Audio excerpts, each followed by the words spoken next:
Rafael Oeste, psicólogo clínico e social, redutor de danos. Ele possui especialização em teoria e prática junguiana e mestrado em políticas públicas pela Universidade Federal de Pernambuco. É cofundador da Escola Livre de Redução de Danos. É ex-gestor das políticas sobre drogas e programa Atitude entre 2011 e 2015. Já foi coordenador nacional do projeto de redes e ex-consultor do Escritório das Nações Unidas sobre Drogas e Crimes. Rafael, é com muito prazer que a gente te recebe na nossa mesa.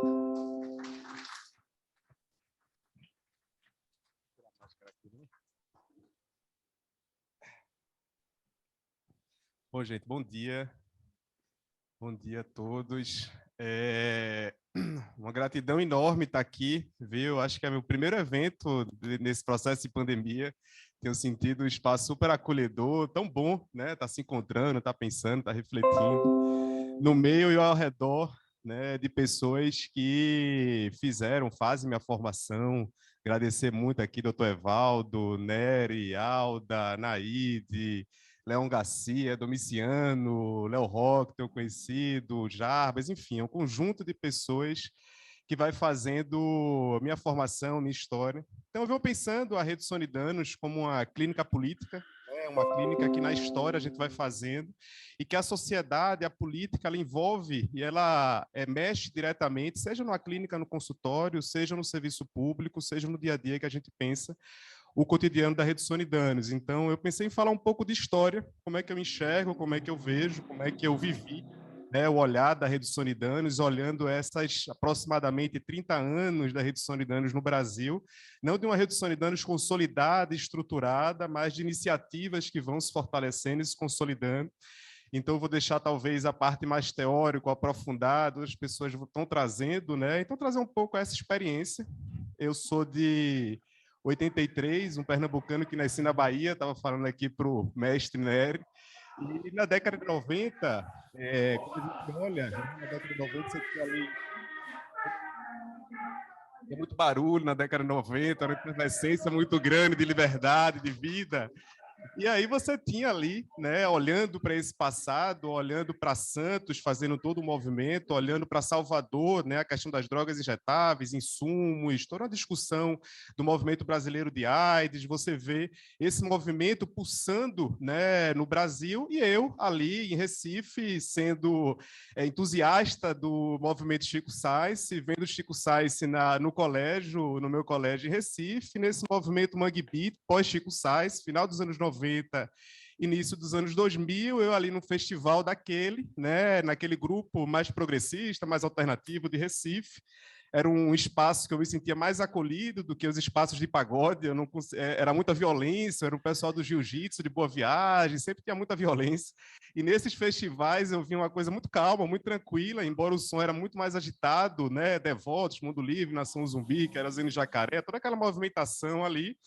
E, de repente, aquela turma que estava ali com a gente, toda vez que era abordada por causa de um baseado de maconha, por causa de algum inalante, né, naquela época, cola muito forte, era a polícia. Era aquela turma do skate, né, que pegava um ônibus para ir para a Zona Norte, para o festival de Mangue Beat, e era a polícia que chegava no corpo de um adolescente, jovem, negro, querendo curtir, batendo, vendo e pegando na sua intimidade, colocando por causa de um baseado de maconha. Né? E você não entendia naquele momento o que era aquilo, que abordagem sobre drogas era aquilo, e aquilo era muito confuso. Você estava despertando interesses, sonhos, desejos, né? Na minha vida. E aí, de repente, vem um grupo, né, abordando, falando de seda, falando de maconha, abordando um jovem do meu lado, falando que ele estava usando cole, que ele podia beber leite, tinha uma coisa na época assim, olha, fica na boa, cuidado, bebe uma água, tal, e o outro vinha com os informativos, falando sobre seda, tal. E essa turma, depois eu entendi que era Marcílio, do Se Liga, era a Alda, era uma turma de ONGs aqui em Recife, né, que estava criando a redução de danos, que estava inaugurando, que estava trazendo uma reflexão sobre redução de danos, o que é que era aquilo? E aquilo me despertou um interesse enorme. Um adolescente que, de repente, vê uma abordagem sobre drogas completamente diferente que eu estava acostumado naquelas meus cotidianos, né, de vivência da juventude e de vivência da adolescência.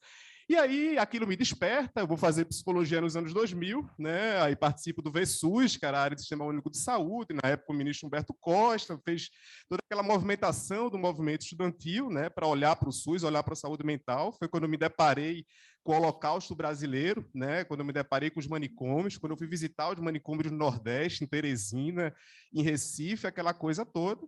Em paralelo, em Recife, estava sendo construído um programa chamado Mais Vida, né, que era essa turma, era Evaldo Melo, secretário de Saúde, era a Alda, era uma turma que estava mobilizando, né, para o Brasil, ensinando para o Brasil como é que a gente faz uma redução de danos, como é que a gente traz uma saúde mental, e aí isso vai vindo CAPS-AD, isso vai vindo Casa do Meu Doutor, isso vai vindo unidades de saúde que mexe na minha formação dos anos 2000, mexe eu enquanto se formando em psicologia, né? Ou seja, você passa de estruturas de insumos, né, que vai dando ali naquele processo para serviços muito bem estruturados, né, com todos os seus limites dentro da estrutura pública, de estruturas de proteção social, estruturas de organização do Sistema Único de Saúde e da assistência social. E aí você vai vendo aquilo, né? Eu vou vivenciando aquilo enquanto psicólogo, enquanto estudante, enquanto psicólogo, e aí você vai vendo também o Brasil, nesses anos 2000, estruturando uma rede, um sistema de proteção social,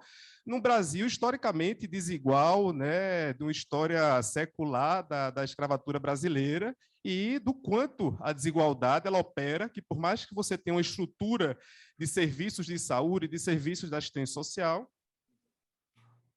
de estruturas de serviços sociais, etc., você vai vendo o quanto a profundidade da desigualdade social é existente, né, numa estrutura como Recife, numa estrutura como o Nordeste brasileiro. Então, eu passo a vivenciar isso, sendo muito influenciado, né, por isso em Recife, em Pernambuco, passo a trabalhar, estagiei no ONG em Santo Amaro. Santo Amaro era um lugar, um bairro na cidade do Recife com grande índice de violência. A gente estava falando naquela época, em 2007, 2008, a taxa de homicídio na Europa, a cada 100 mil habitantes, era de 3, 4 a 5 pessoas, Santa Amaro era 140 a cada 100 mil pessoas. Então, era uma estrutura de guerra, né? Eu trabalhava, fiz meu estágio final lá, e conhecia a comunidade de Santa Amaro, com 20 e poucos anos, e conhecia aqueles becos, entrava e saía, né, com aquela turma toda. E aí passei numa seleção do Centro da Juventude de Santa Amaro, ali 2007, era Estação Futura, no projeto que a Evaldo estava lá, era a turma lá e tal, e aí veio o governo de Eduardo Campos, e aí eu fiz uma seleção, estava antenado ali, né, e aí passei e fui lá trabalhar na rua com a Juventude de Recife, 2007, 2008, 2009, e aí o papo de redução de danos começava a vir, porque estava em pleno exercício aquela ideia ali do SUS, a Prefeitura do Recife, estava toda uma movimentação, então a cidade tinha construído um pensamento intelectual da redução de danos, vamos dizer assim, com suas limitações, com seus limites, com as suas estruturas possíveis, mas tinha despertado para Recife um olhar para o cuidado e atenção a pessoas que usam drogas, com a ética de cuidado, com a ética, com a clínica ampliada, com olhar para a pessoa, para não olhar apenas para a droga, para olhar enquanto relações afetivas, enquanto possibilidades. As pessoas continuam usando, elas têm direito de serem cuidadas. Se elas querem parar, é óbvio que ninguém vai ser contra elas pararem, você vai dar uma estrutura, né, para que você ganhe caminhos sobre isso. Então, você tinha isso se movimentando. E uma dureza muito grande, que era vivenciar a mais alta extrema pobreza relacionada com violência e desigualdade social na capital pernambucana. E aí a gente tinha uma Kombi inspirada no consultório de rua, lá no Centro da Juventude, uma Kombi bem velhinha, né, na Avenida Norte, ali na cidade, e na época o Eduardo Campos fez, olha, vamos para a rua, tem muita gente na rua, você não pode ficar só no centro, eram vários centros da juventude, vamos para a rua. E aí eu tinha uma cota meu de juventude, aquela turma meu descolada, acabei entrando ali naquela turma da rua e passei a coordenar essa equipe com a Kombi, que uma vez por semana quebrava, né? E a gente ia ali na Rua da Aurora, na Ponte de Limoeiro, Olinda, Peixinho, Jaboatão Velho, e aí a gente começou a ver muito uso de crack, né? Muito uso de crack, a gente tinha esse espírito da redução de danos de Recife, então a gente ia para a CAPS-AD, a gente ia para a Casa do Meio do Caminho, que se tornou a unidade de acolhimento, a gente encaminhava para lá, a gente encaminhava para cá, a gente ia para lá, ia para cá, e as coisas estavam muito densas, era muito difícil, era muita violência, estava sendo construído o Pacto pela Vida naquele momento, né? O Programa de Segurança Pública do Estado de Pernambuco, e aí professor Raton da UFPE já vinha com uma ideia, né, de que segurança pública não é só polícia, mas segurança pública você precisa de programas sociais, você precisa trazer a prevenção à violência, tentou alguma coisa ali sobre redução de danos, então estava aquilo ali circulando, né, no estado de Pernambuco, e foi quando a gente, com essa experiência, era uma coisa de que o governador chegava e fazia o seguinte: olha, pega aquela Kombi lá, secretário, e vai lá na comunidade do Coque, que tem um cara lá que o tráfico disse que vai matar, porque ele está devendo R$ 500 lá, o fulaninho. E a gente ficava meio assim, porque a gente estava ali trabalhando, daqui a pouco a gente estava no Coque para atender Tiago, que era companheiro de Melissa em 2008, 2009, e aí tentava algum encaminhamento, encaminhava para lá, encaminhava para cá, mas a turma estava ameaçando o Tiago podia morrer, né? Podia ser assassinado, e a gente levava para um espaço que era um anexo do Centro da Juventude, era uma casinha bem pequenininha, né, pouco estruturada, e a gente começou a levar essa turma para essa turma não morrer. Né? A gente começava a falar, olha, a gente, por mais que faça redução de danos, que faça acolhimento, que dialogue, que pense o futuro, tem uma desigualdade social aqui, uma violência estrutural, uma violência sistêmica, que depois a gente foi nomeando isso de guerra às drogas. Uma guerra dentro de um processo em situações de grande desigualdade social que gera uma violência sistêmica, quando, na verdade, você tem que estar olhando para o sujeito e cuidando dessas pessoas. E a gente saía desesperado ali, e aí a casinha funcionava 8 horas, né? Fechava de 5 horas da tarde. Mas aí eu não tinha como mandar a pessoa embora, voltar para a sua comunidade, porque eu sabia que ela ia sofrer uma violência lá. A gente via muita violência física, né? Então a pessoa dormia lá na casinha. Aí depois eu ia atrás da secretária tal do Jaboatão e falava: olha, estou com um fulaninho aqui, ele vai dormir aí hoje, vamos ver como é que faz. Então estava esse clima 2008, 2009, né? Um clima muito difícil de estar lidando. E aí, num determinado momento, uma dessas situações, você tem a situação de Davidson, né, que é um caso do Córrego da Bica, lá em Recife, que aí a mãe dele pede ajuda, naquela época crack, as pessoas acorrentando, tal, ele acorrenta o filho, pede ajuda ao governador e ao prefeito, e era mais ou menos início, finalzinho do mês de abril, início do mês de maio, sai na televisão, na Globo, aquela coisa toda, e o governador faz: olha, secretário, chama lá a turma da Kombi para ir lá, para ver como é que faz lá com o Davidson e tal. E a gente chega lá no Córrego da Bica, uma coisa super tensa, né? Aquela coisa ali, 2010 e tal. E aí consegue incluir ele, fala com o CAPS, vê isso, vê medicação, vê aquilo, vê não sei o quê, tá, e consegue ele ir para uma comunidade terapêutica. Ele passa alguns dias na comunidade terapêutica e aí ele sai por algum motivo, enfim, se fugiu, isso ou aquilo. E ele aparece assassinado no Dia das Mães de 2010, de maio de 2010, brutalmente assassinado, na verdade.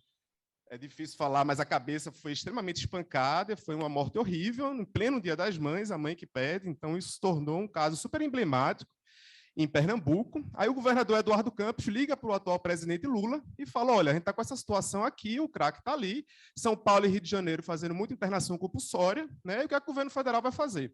E aí isso tem uma movimentação Pernambuco-Brasil muito forte, tanto é que quando vai no dia 20 de maio de 2010, é lançado o Plano Nacional Integrado de Enfrentamento ao Crack, e no dia 26 de maio é lançado o Plano Pernambucano. E aí o governador Eduardo Campos lança o Plano Pernambucano, né? E a gente ali ainda indo para o cemitério, sofrendo a morte do sujeito, conversando com a mãe, situação super desconfortável para mim, um jovem de 26, 27 anos ali, sem entender muito bem o que é que estava acontecendo, e aquele boom, né, circulando no estado, e aí foi a época que a gente foi fazer conferência regional sobre drogas, foi a época que a gente montou a política estadual sobre drogas e começou a conversar com o estado inteiro.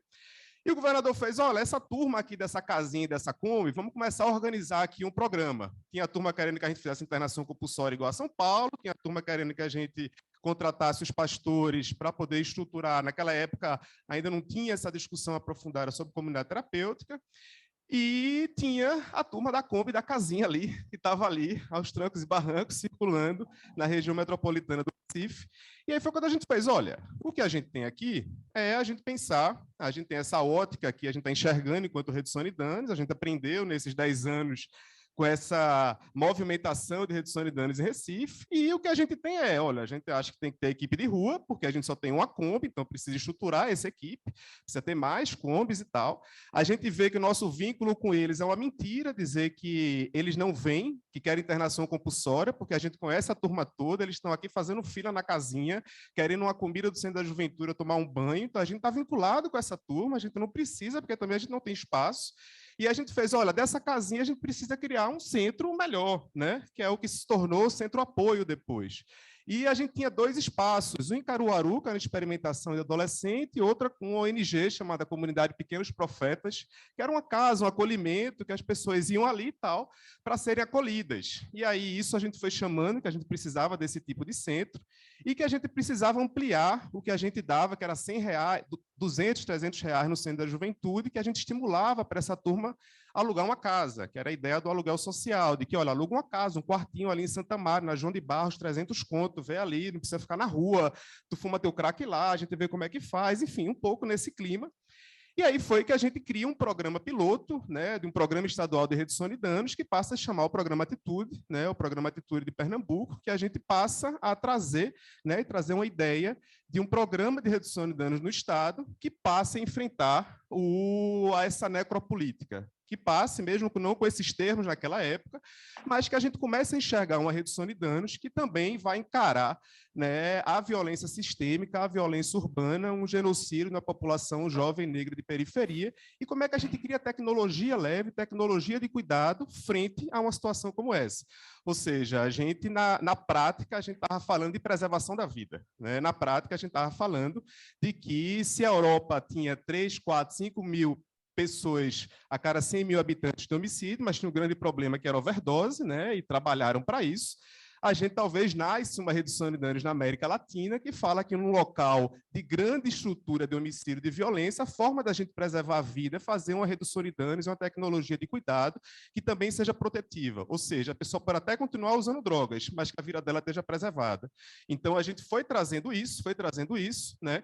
E aí, quando chega em 2011, né, em setembro, agosto, setembro de 2011, aí aquilo que era uma casinha e uma Kombi passa a ser 10 centros funcionando 24 horas, passa a ser 15 equipes de rua, com as vans agora com ar-condicionado, e passam a ter 100 capacidade de aluguéis sociais, então aquilo passa a ser algo muito maior, né? Passa a se tornar um programa dentro do Pacto pela Vida, para poder olhar e discutir com a polícia. Então, eu tinha que estar toda semana discutindo com a polícia pernambucana para dizer, olha, é muito melhor a gente acolher no atitude do que você prender essa figura. Né? É muito melhor a gente acolher a pessoa que está ameaçada do que você prender, porque o foco da polícia tem que ser direcionado a quem está matando, nem quem está morrendo. Então, você tem um círculo ali de violência muito séria, e como é que a gente entra, né, com uma lógica, e aí não foi fácil, né, não foi nem um pouco fácil, e ali a gente montou um modelo de gestão, que era o Pacto pela Vida, junto, coordenado com Eduardo Campos, um conselho estadual de políticas sobre drogas, porque uma coisa dessa você não dá para fazer sozinho, você tem que ter gestão participativa, tem que ter ONG, tem que ter gente, tem que ter universidade, conversando, dialogando, não dá para fazer né, achar que sabe de tudo, então trazer um controle social para estar sempre movimentando isso. E eu não tinha a experiência que Evaldo tinha. Então, num dado momento, falando dessas coisas, Evaldo chega e fala, rapaz, pronto, lá vem uma crítica, estou lascado aqui no Rio falando disso. Aí ele chega e faz, isso é revolucionário. Aí eu, eita, é mesmo? Isso aí é revolucionário, Evaldo? É revolucionário, essas coisas aí. Na época a gente usava uma sigla meio feia, CRAUD e tal, só um nome que não é muito bom, mas isso é revolucionário. Na época, a secretária chegou, conversa vai, conversa vem, olha, chama Evaldo para organizar a formação, metodologia, supervisão, a gente conversando e trazer uma estrutura, né, que está desafiando a todos nós. Né? Quem é que vai ser desafiado com um Estado há mais de 20 anos, com a maior taxa de homicídios do Brasil, dentro do ranking, para você fazer uma redução de danos completamente contemporânea, atual e de proteção à vida. E aí a gente nasce o programa Atitude, né? E a gente vai fazendo essa ideia de circular essa gestão participativa, né, nos serviços aí em Recife, em Jaboatão, no Cabo, em Caruaru, lá no Sertão, em Floresta, e trazendo um olhar, inclusive, novo. Né? Às vezes, Recife tinha uma história, mas a região do Sertão não tinha uma história de redução de danos. O que é isso? Né? Caruaru não tinha um histórico sobre redução de danos. O Evaldo falava isso nas vindas para Caruaru e com a equipe. Então, você vai também trabalhando, né, uma lente de redução de danos, não a lente europeia que a gente conheceu, mas algo puramente pernambucana, vamos dizer assim, de como é que a gente vai fazendo, né, nos desafios que emergem para o nosso cotidiano. Assim. Então, a gente lança a política estadual sobre drogas, né, passa a encarar esses anos também que, por mais que fossem anos que estivesse estruturando serviços públicos e estruturas do SUS, do SUAS, influenciando a psicologia, influenciando a clínica, influenciando os espaços de cuidado, também era o momento de movimentações de outras visões, né? Isso nunca foi superado. Na verdade, você sempre, concomitantemente, foi dialogando com esse tipo de coisa. Então, enquanto São Paulo estava com aquelas cenas, né, das internações, aquele vai e volta, a polícia. Então, da mesma forma que a gente estava falando para o Pacto pela Vida e para a polícia sobre redução de danos, estava a polícia espancando a mulher porque ela foi roubada, ela era roubada pelo policial e era obrigada a fazer sexo oral pelo policial, e quando a gente foi reclamar, a gente era perseguido, né? Então, a gente reclamava da polícia batendo nas pessoas ali em determinadas cenas de uso. E aí, quando a gente via isso, a gente também via que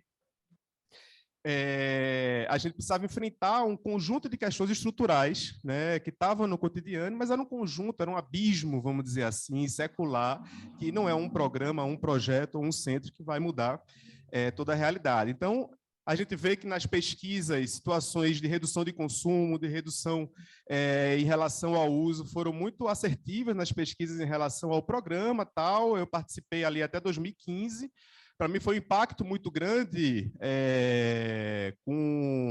naquele final dessa primeira gestão. A gente teve ali, na época, o Eduardo Campos, ele teve no Atitude no dia 10 de agosto, que era o aniversário dele, Dia dos Pais. Ele me ligou e fez, olha, eu quero ir para o Atitude.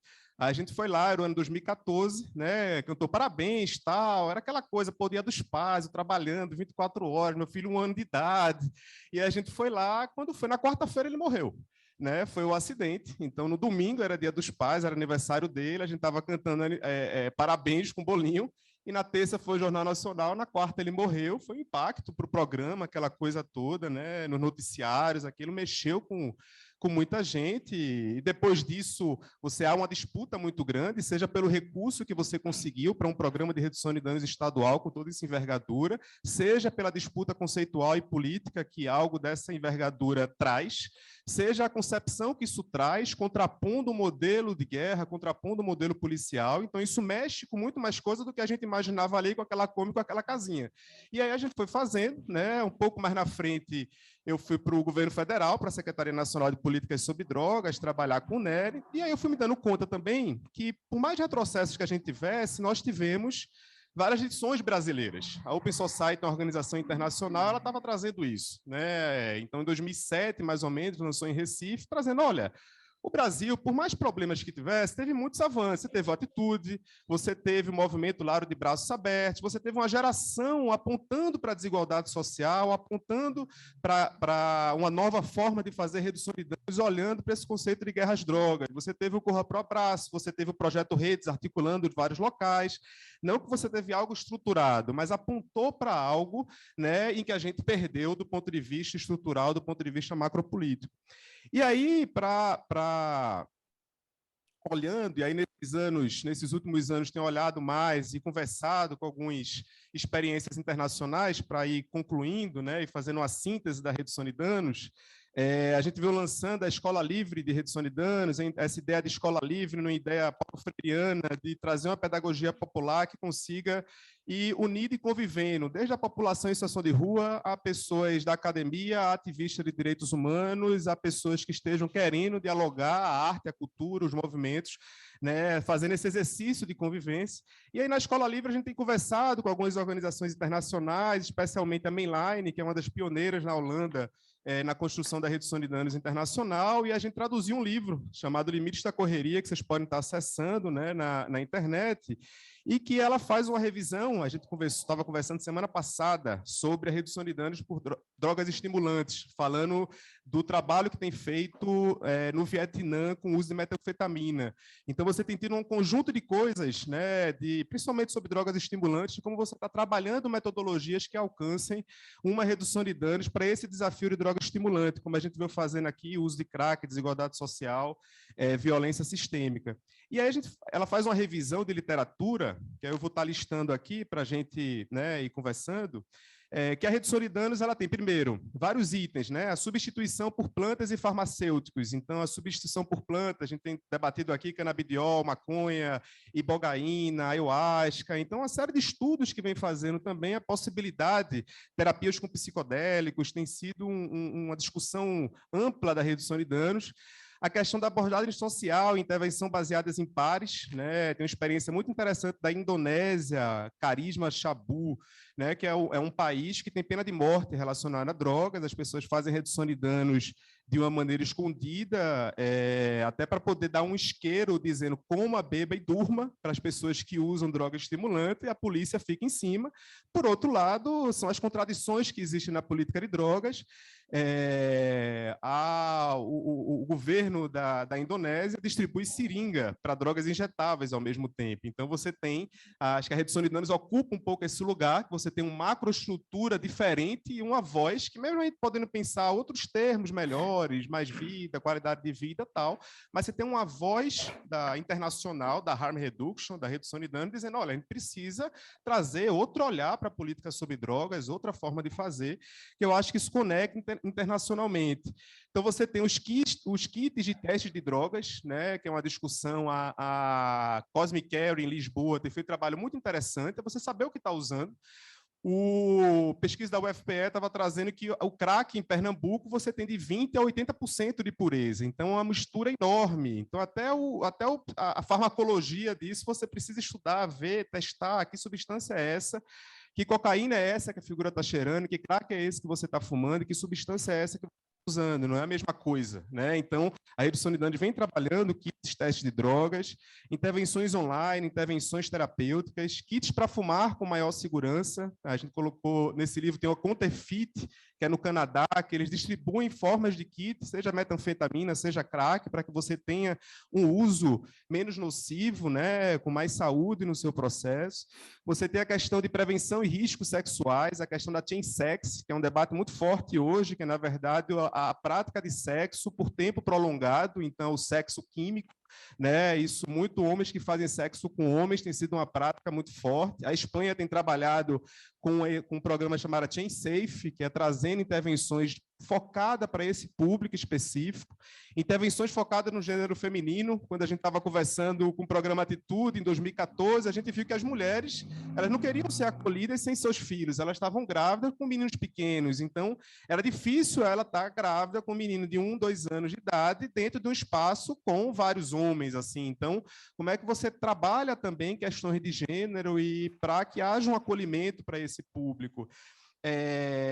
Autorregulação e autocontrole, uma experiência muito interessante da Contemplations Group, que é da África do Sul, que é um pessoal que eles fazem um trabalho, né, sobre o equilíbrio, o que é que as drogas fazem para você de bem, o que é positivo e o que é negativo, e como é que você vai colocando isso no controle, estimulando o nível de autorregulação e de autocontrole.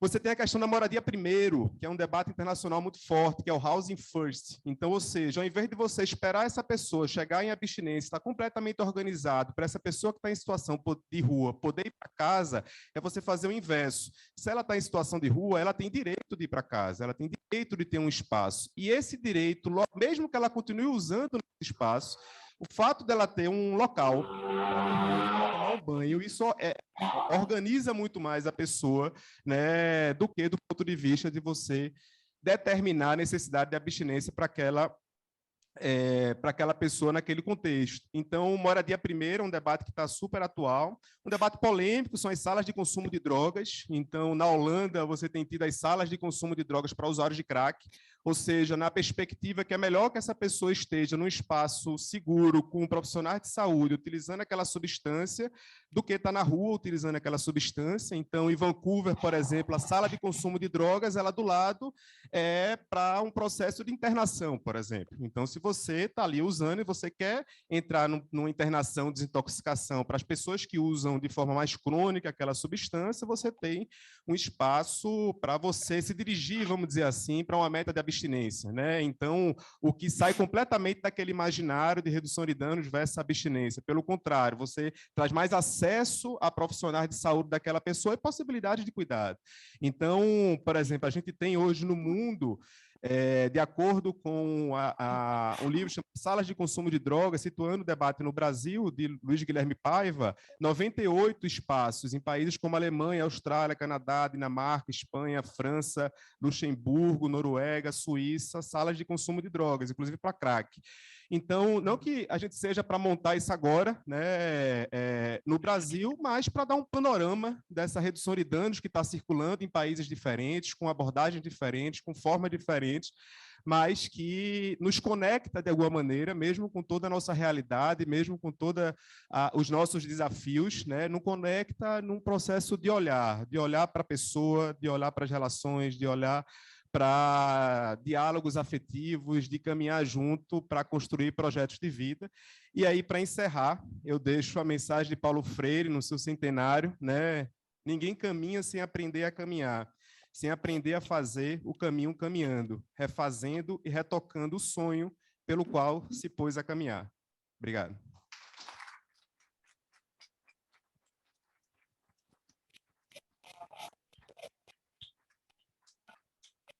Parabéns, Rafael.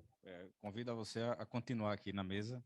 Parabéns pela brilhante explanação. Foi realmente, eu considero um privilégio ter podido ouvir aqui de alguém que esteve na construção de um programa tão importante como a Atitude, falando também a respeito dessas lutas, né, dessas questões estruturais que sempre dificultam a implementação de alguns projetos, e talvez em cidades como Recife, como Caruaru, a coisa ela já vem tomando um corpo maior, mas às vezes quando se capilariza isso, vai para pequenas cidades, às vezes é um pouco mais difícil falar a respeito de redução de danos, e essas questões estruturais, às vezes elas impedem também a aplicação de políticas como essa. Foi um prazer imenso te ouvir, convido você a continuar, e agora eu